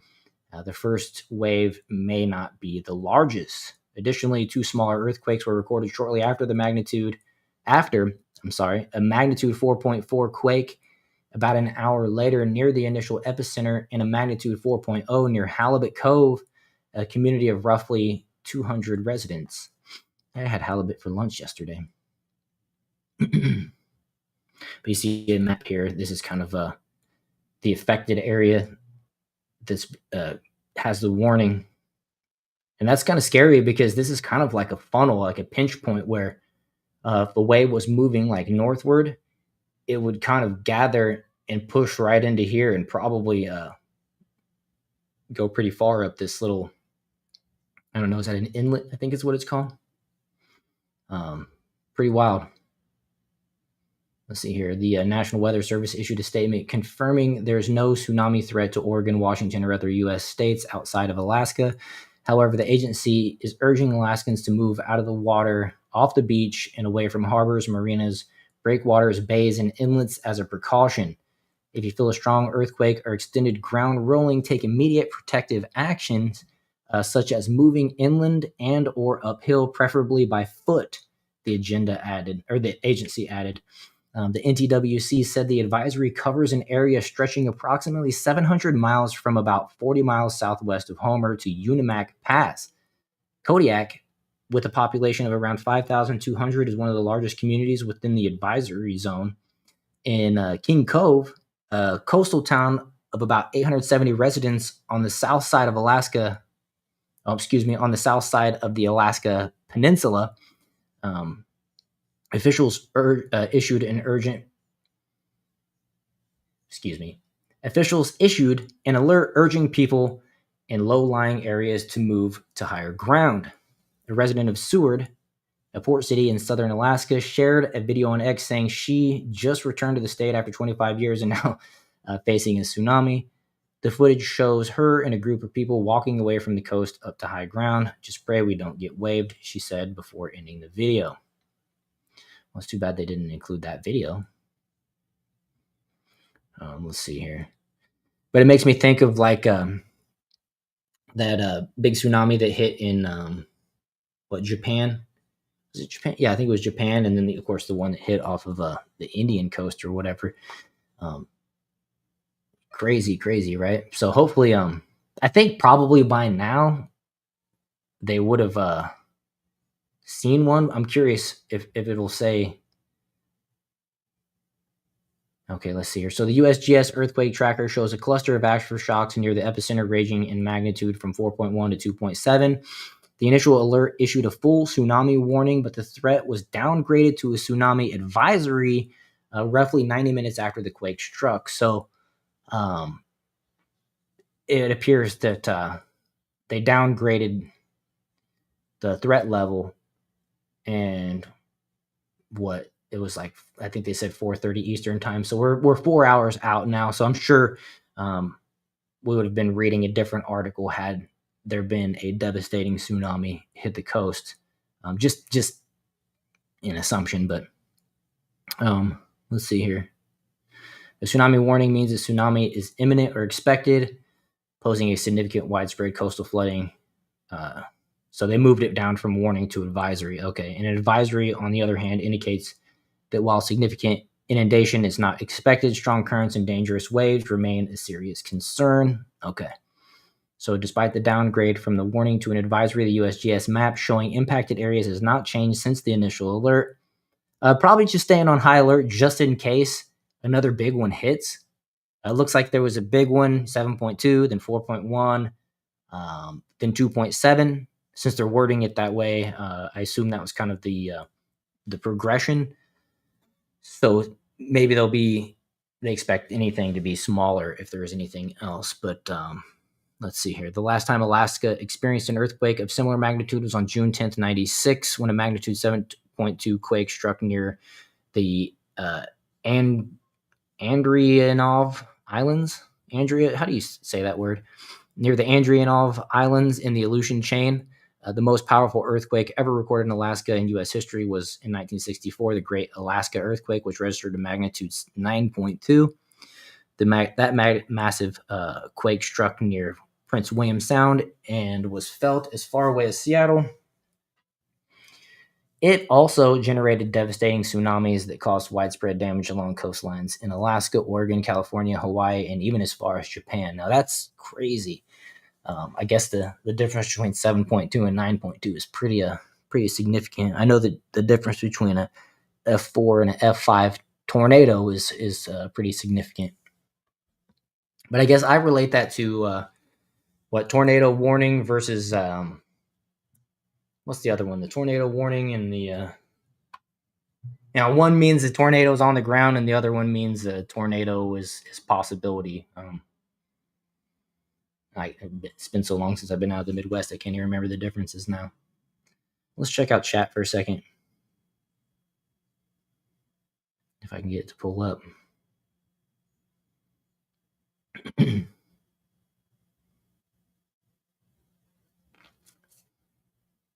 Let's see.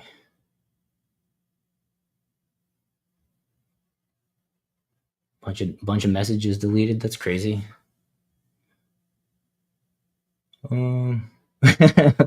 Chris, are you out here deleting stuff? No, you're not. And by the way, shout out to Chris Stockham. I appreciate you for moderating the show. Big thanks. You're a big help, man. I appreciate you. Cook Inlet, Anchorage is right there. Tyler, you're not in that region there, are you, Captain? Cook Inlet? Well, let me go up. Did I miss what you said before? Oh, okay. You're 200 feet above Cook Inlet, and Cook Inlet, Anchorage is right there. Okay. Hopefully you're safe. What?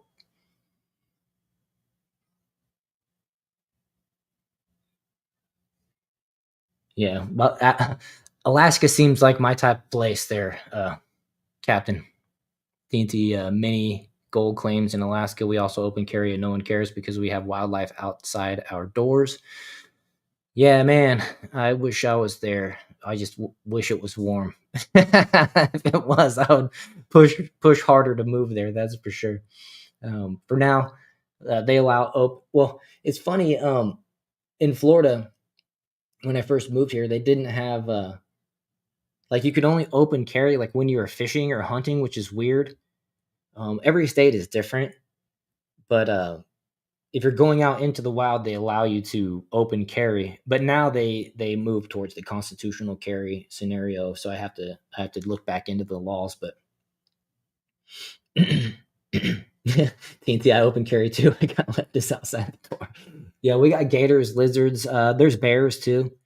They talk about bears in the region, and I got woods that back up to the house, so they got hogs and stuff like that as well. They're more destructive than anything. But yeah, if you're going out into the wild, you can open carry. But it was weird. You couldn't unless you were fishing or hunting when I first moved down. It was wild. By the way, TNT, my wife and I still laugh that your neighbors not liking me. We get a kick out of that story. That was a good time. Yeah, we have some invasive stuff too. I had to kill one of those invasive frogs the other day. It was really cool looking. It's like a big giant, like albino looking tree frog. They're the Cuban ones, and they eat all the local tree frogs. and so you're supposed to report them and get rid of them. So I got rid of it. Not my favorite thing to do, but what else we got here?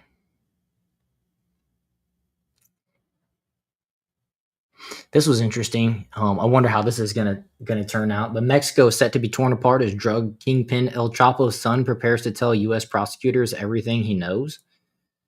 This is curious because the cartels seem to be running Mexico for so long, and enemy of Trump, I believe, even designated them terror cells, and at that same light, declared an invasion at the southern border. But one of the world's most notorious drug cartel leaders could very well destabilize the Mexico government as he plans to reveal all he knows about corrupt officials. Joaquin El Chapo Guzman's son, Ovidio Guzman Lopez, pleaded guilty to 2 counts of drug conspiracy and 2 counts of knowingly engaging in continuing criminal enterprises before a federal judge in Chicago last Friday. The 35-year-old jailed boss who oversaw the Sinaloa cartel's Los Chapitos faction agreed to cooperate with prosecutors who had accused him of distributing drugs running a criminal enterprise. New York and Illinois federal prosecutors alleged that Guzman Lopez and his 3 brothers assumed control of the Sinaloa cartel once El Chapo was arrested in Mexico in 2016 and then extradited in 2019 to the United States, where he is serving a life sentence at a Colorado supermax security prison. The indictments indicated that the transnational drug trafficking organization made hundreds of millions by shipping, producing, and trafficking drugs to the United States. I think people too, but they didn't mention that. But now Guzman Lopez's mea culpa could very well open a Pandora's box into the Sinaloa cartel's dealings with former and current law enforcement and government officials back home in Mexico. The high-profile lawyer Jeffrey Lichman, slammed the Mexican government while talking to reporters after leaving the courtroom. It's not so much of a surprise that somehow, for 40 years, the Mexican government, Mexican law enforcement, did nothing to capture who was probably the biggest drug dealer, perhaps in the history of the world, he said. And we got to get thankfully the southern border has been locked down under Trump, and we have basically cut off the importation of illegal fentanyl into our country. I'm sure they find ways around it. We've all seen the movie Blow, where they just basically fly over the border and drop stuff off. And nowadays, I believe they're even using drones to transport some of this stuff over the borders and whatnot. But at least it's not as easy as it used to be, right? But Lichtman was referring to Ismael El Mayo Zambada, who co-founded the cartel with El Chapo and who had never been arrested until El Chapo's also jailed son, Joaquin Guzman Lopez, set him up and flew him across the border to Texas, where he turned himself in and El Mayo was captured. Oh, damn. So dude flew across the border to turn himself in and got the other dude busted too. Wow. I'm sure that was part of a plea deal. So what I would say to President Sheinbaum is perhaps she should look into her predecessors in the president's office and try to figure out why that happened, why there was never an effort to arrest. The famous criminal lawyer said, "I don't even know if Zambada has been charged in Mexico." Well, she can't do that. She should do that, but you know what happens to people that do that in Mexico, right? They're not long for this earth. But in an X post on Friday night, Lichtman appeared to take another swipe at Sheinbaum for reportedly shielding criminal organizations. I think that it's safe to say that the Mexican government is pretty much either in bed with or or just basically the cartel themselves. But at least that's the way I see it.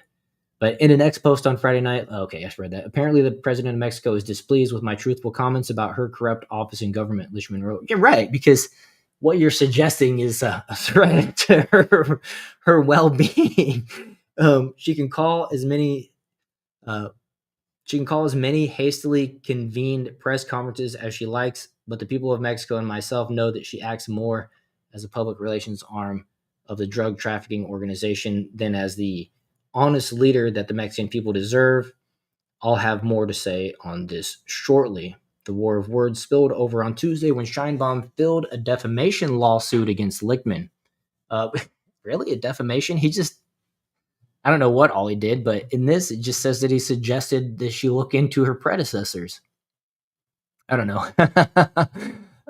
Quote, I'm not going to establish a dialogue with the lawyer for a narco trafficker, Scheinbaum said during a press conference. And maybe he's just trying to deflect and protect his client or whatever. But it's pretty interesting scenario there that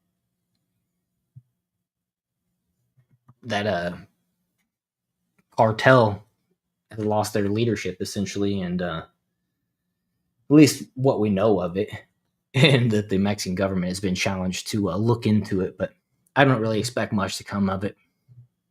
I saw this headline and was like, "Well, dang, this is wild." I know El Chapo is like probably still running things from that Supermax prison too. Let's not kid ourselves. Oh, here's that article that I read the headline on that I was talking to Atlas about. RFK Jr. sparks 2028 speculation with major move that could put him on the outs with Trump. I mean, if he's going to run in 2028, that's not really going to be a threat to Trump, but it could be a threat to MAGA, which would be the continuation of it.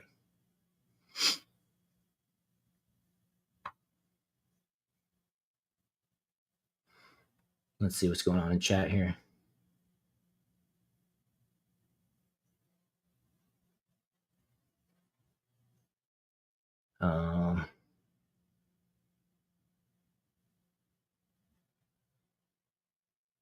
They stopped screaming. TNT says his neighbor stopped talking to him entirely. He was screaming at his 3-year-old for 5 minutes or so. Dang.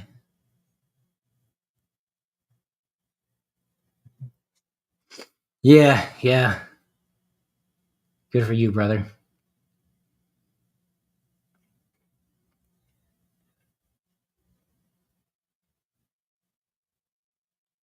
Chris, funny. You would think that the judges already know how organized crime works since most of them are in one, right?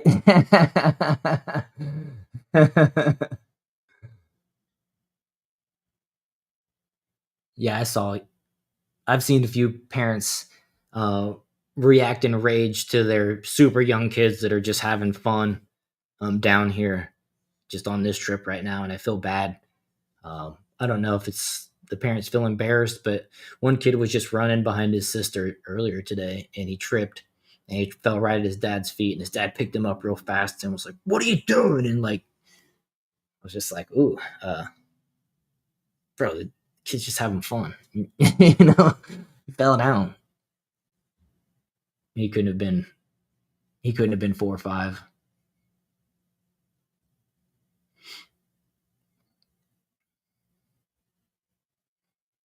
Just me says I went to jail for driving too slow through a parking lot. Oh gosh. Yeah, tags are on the wrong side of town. They didn't arrest me because I'm white. They arrested me because I'm from the hood. Dang. Yeah, I don't believe in white privilege either.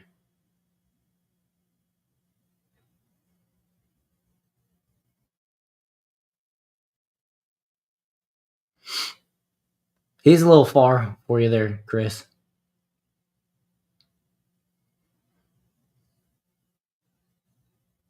Pig farmer. I know where the gators reside. In Minecraft, of course. They're on the southeast coast. Reminds me of that show Deadwood. They just always fed them to the woos pigs.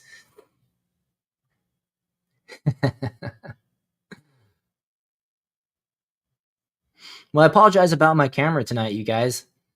It shouldn't. It was perplexing that it was trying to connect to my wife's phone. I know I'm on her computer right now, but I went to load in StreamYard, and I'm like, what am I looking at? It took me a minute to realize what camera it was putting on. It's probably a pretty cool thing to use once you figure out how to like integrate like the connection to your phone with your computer and stuff. But for me, I was like, what the heck? And then I couldn't switch it even after the refresh.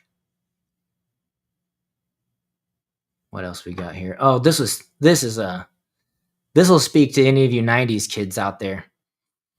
Teenage Mutant Ninja Turtles spark outrage over LGBT character who takes over from Raphael. Now, I don't know. This is worded weird.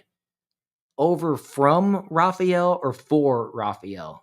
Regardless, there's only 4 Teenage Mutant Ninja Turtles, and we all know who they are, right? Leonardo, Donatello, Michelangelo, and Raphael. Replacing one with an LGBTQ character is just ugh. But the Teenage Mutant Ninja Turtles sparked outrage over LGBTQ character who has taken over from Raphael. Jenica, a yellow-masked mutant and member of the TMNT universe, has made history as the first openly LGBTQ turtle in the franchise. Now, mind you, this is a comic / cartoon. Yeah, they've made some movies out of it and stuff like that, but this originated as like a cartoon for kids. Can we please not? But introduced as a human assassin in the IDW publishing comic series, Jenica, also known as Jenny, was transformed into a turtle following a life-saving blood transfusion from Leonardo, which I'm sure he regrets. She is often called the fifth turtle, but before her transformation, Jenica was a female member of the Foot Clan who became exposed to the same mutagen that created the original ninjas per Inside the Magic. The female turtle also took over a pivotal role in the TMNT universe, the Vigilante. Oh, that's why they're saying took over. Okay, so took the Vigilante role from Raphael, but really the true Vigilante was Casey Jones, right? Anyways, now she has been given her own side series titled Night Watcher, which was released recently. In it, Jenica leads the charge as she tries to mutate. As she tries to protect Mutant Town as part of the New York where human-born mutants live in fear against enemies. And I think I forgot to do this again. Yeah, I did. Where was I at? Her sexuality was first revealed in issue 117 of the comic book back in 2021, but it has now been thrust into the spotlight in the new miniseries. Of course, just when Disney starts to throw you a bone, we get this, right? It's so disappointing. I mean, I like the concept of a new Ninja Turtle rocking yellow, but not like this. I mean, in the original comic, Jenica's bisexuality is revealed through her growing connection with Sheena Murphy, a female human-born mutant pig from Mutant Town. I mean, nobody wants to see that. In the original comic, Jenica's bisexuality. Okay, I read that. Sheena is in a band called After the Bomb with the mutant members, according to fandom. The two bond over their love of music, and their relationship slowly develops into something romantic. Are you seriously? This is Ninja Turtle supposed to be kicking ass. This is not supposed to be this. Yeah, Jay, that's true. The mutagen made the turtles larger. It didn't change them to turtles. How can a female human be turned to? Yeah, exactly. They're taking the fiction too far, man. Good to see you, Jay, by the way.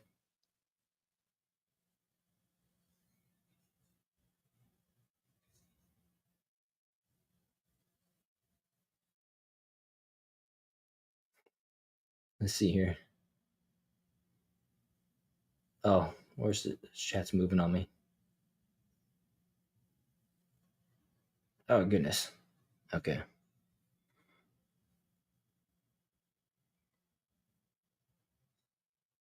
Yeah, I got a pimple on my nose. No, I'm sunburned, but I'm actually I'm not pimply. It's just I couldn't get the camera to work. Let's see here. Though the moment is subtle, it marked a significant shift, making Jenica the first turtle in the franchise to be openly queer. Um, Funny, that's like a phrase that was derogatory when I was growing up. Now they embrace it. But Jenica had previously dated Casey Jones, a human, and Silas, a homeless mutant in the TMNT world. See, Casey Jones, he's the original vigilante. Raphael is the outcast, but fans had mixed reviews on the character, with some praising her addition. I think she's fine. I just don't really like having 5 turtles, but Jenica isn't too bad. Someone on Reddit wrote, in part, someone on Reddit. I wonder who that someone was, right? Uh, somebody that's obviously pro LGBTQ, but I really like how her bisexuality was portrayed. As a bisexual myself, eh, acknowledged and decently developed, but it was made a huge deal, which I really appreciate. Is what the person continued to write. I'm not saying that. I'm quoting the person here, you guys. But it's just stupid. This person is basically advocating for sexuality to be injected into children's material.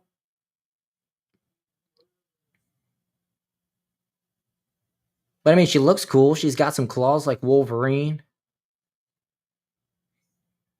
I mean, just make it a girl. You don't have to make her bisexual. It's stupid. And continuing. However, another user said that they didn't like how she was portrayed and styled. I'm not a fan of Jenica as a Ninja Turtle, especially one that stylistically, to this point, looks just like the other turtles they shared. And that's bullcrap. You know what I mean? Like, I get it. Just you're adding yellow color, but you can't make her like the same as the other 4. There has to be some type of difference. The 4 came from the same batch of ooze. You know what I mean? Like, the yellow bandana is too close to Michelangelo's orange, and it creates a little bit of confusion for me. For me, there when I'm reading, is what another person said. They added, "I like Jenica, human character a lot, and the entire arc leading up to her mutation was fantastic. But a big part of me hopes she eventually returns to her human form. I doubt that's going to happen, but I'll keep reading to see more where the story goes. Jenica's character has been largely shaped by Sophie Campbell, the former writer and artist behind the IDW series. Campbell, a transgender woman, of course, there it is, has spoken about her desire to bring authentic representation to the comics through characters of various identities and experiences. Following her exit after Teenage Mutant Ninja Turtles Road to 150 in 2024, Marvel Comics and DC Comics writer Jason Aaron took over at IDW per Inside the Magic. Well, they need to fix this character. Having a yellow turtle's fine. Make her look a little bit different. Having a female turtle's fine. Bring the young girls into the TMNT universe. But this one earns a come on, man. TNT, you were a G.I. Joe kid. I liked Micro Machines. I liked G.I. Joes. I liked the they were like Wildcats, Battle Cats. No, not Battle. Oh, I had He-Man. I had He-Man. Yeah, just be careful. Someone can edit that and sound like you were saying it. Chris said, to be honest, I thought Donatello would be the gay turtle. They're turning the freaking turtles gay. Just when you thought they can't ruin anything else. It wasn't ooze, it was atrazine. Oh, that's really funny, Jay. Yeah, we needed Alex Jones rant on this one. Yeah, Andrea, leave the dang cartoons alone. Jeez, can't the kids be kids without the weirdo sexualizing shit? Yeah, it steals from it ruins their innocence when you expose them to this type of stuff. Once you steal a kid's innocence like that, they can never get it back. So just let them be kids and play and have fun and live that part of life as long as they can, honestly, in my opinion. Because, like I said, once they're exposed, there's no going back. And, it's a shame. Captain Willie Grimm said, I'd like Dick Tracy. Yeah, we don't need sexual preferences of our cartoons. Exactly, Chris. Just me. My favorites were Scooby Doo, Flintstones, Smurfs, just to name a few. Yeah, my favorites were like Ninja Turtles. They were some of my favorites. I remember having like the original figurines. I'm sure they'd probably be worth money nowadays. They made them so crappily back in the day. You had to spend like 5 minutes trying to balance them to get them just to get them to stand up. But I had all four. I had the little bus. I had Casey Jones and a rabbit character. I can't remember his name. And then, of course, there's like Krang in his like robot that he was driving around and Shredder and stuff like that. Voltrons. Yeah, Voltrons. That was the ones that I was thinking were Battle Cats or whatever, right? I think no, maybe they weren't. They had like a thing you could put to like on touch to their back, and their eyes would light up red. It was like an orange lion looking dude. I can't think of what it was called. I can't think of what they're called right now. I remember having some of those characters. It's funny. I was reminded the other day. I actually had a bunch of Care Bears when I was a kid too. Can I say that to you guys? Can I admit that? We were walking around Universal, and they had in a little horror store because they added this new like monsters area to the new Epic universe. The new, um, yeah, Chippendale, yeah, Tailspin. I like those two, the two little chipmunks. Thundercats. Thank you, Chris. Yes, Thundercats, not Battle Cats. That's it. DuckTales, Inspector Gadget. Yeah, I watched those. We were watching the same lineup after school, Jay. I still know the DuckTales song. Inspector Gadget.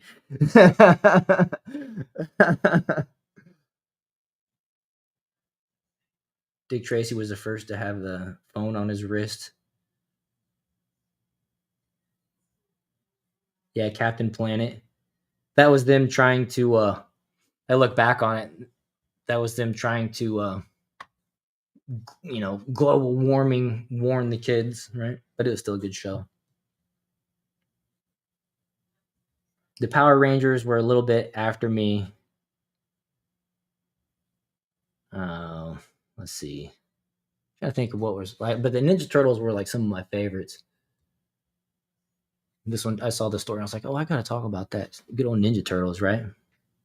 Inspector Gadget was cool. I'm trying to think. It was like even Darkwing Duck, I think, spun out of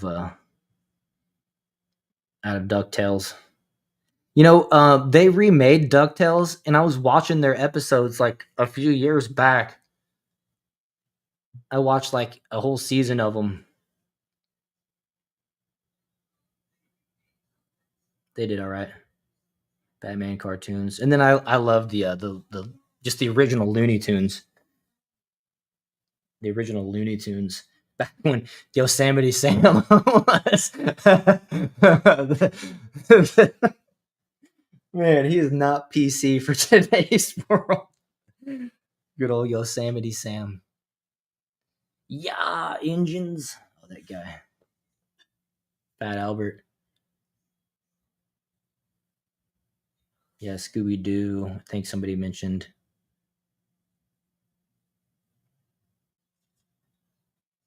Good stuff. Good stuff. Captain Willie's the elder here. I'm trying to think. Like, I remember Dick Tracy when the movie came out, and I really liked that movie. But before that, to me, it was just like a comic. I don't remember there being Super Friends. I don't remember there being like a show or anything. But yeah, you could be before my time. Tom and Jerry, Mighty Mouse. Yep, Mighty Mouse. He was part of the other network. They like rivaled the Looney Tunes, wasn't he? What were they called? They had uh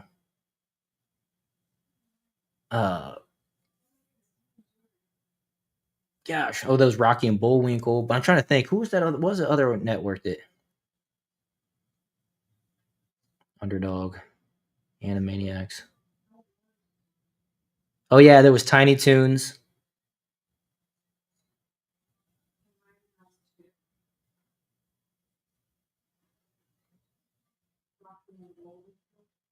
Some good stuff.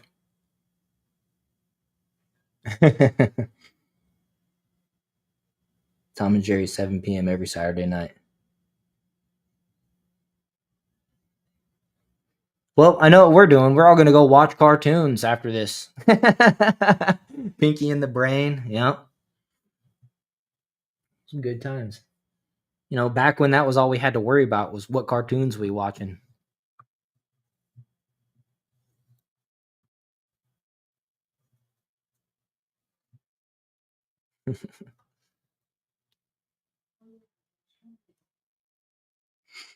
Good stuff. Good stuff. Well, guys, I think I'm going to go ahead and wrap it up there.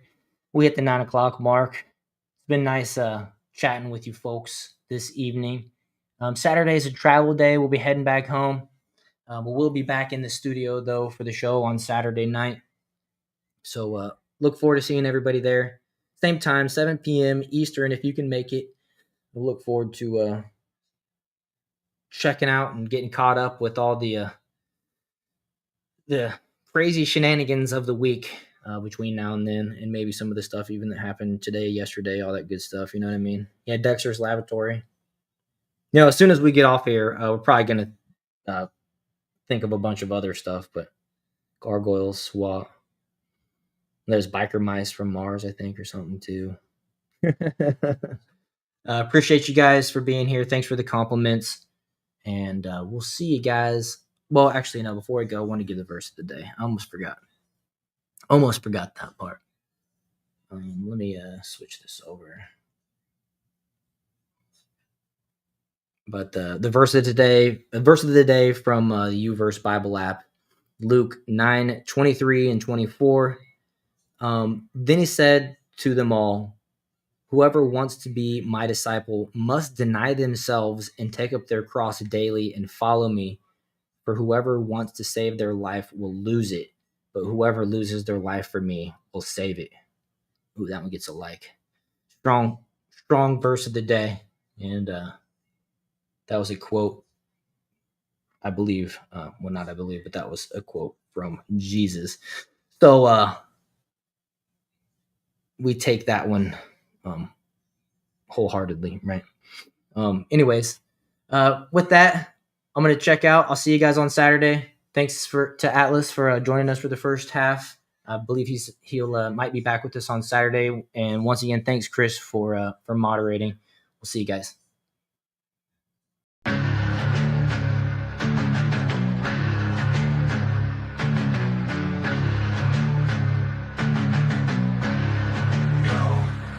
With war rolling AtlasThugged, we here to bring the truth. Jar open this podcast, we breaking through the fake news. They try to silence us, but we will be subdued. We're bearded alpha males here to save the youth. Spitting fire on the mic with the bass Christian takes. Exposing the lies, keeping the demons at bay. We ain't afraid to speak up, we won't be swayed. Jar open this podcast, where the truth is laid. Jar openers, cracking open the lies. We're rolling AtlasThugged, we're here to rise. Bearded alpha males saving the youth from the godless demons, spreading the truth.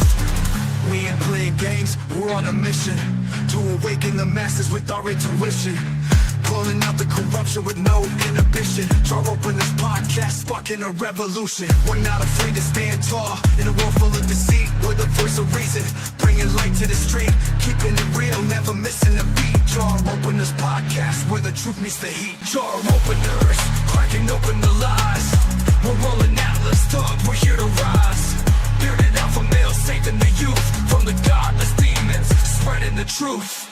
Jar open this podcast, where the truth will never cease. Join us on the journey to bring back peace. We're rolling AtlasThugged, fearless in our release. Jar open this podcast, where the lies will decrease.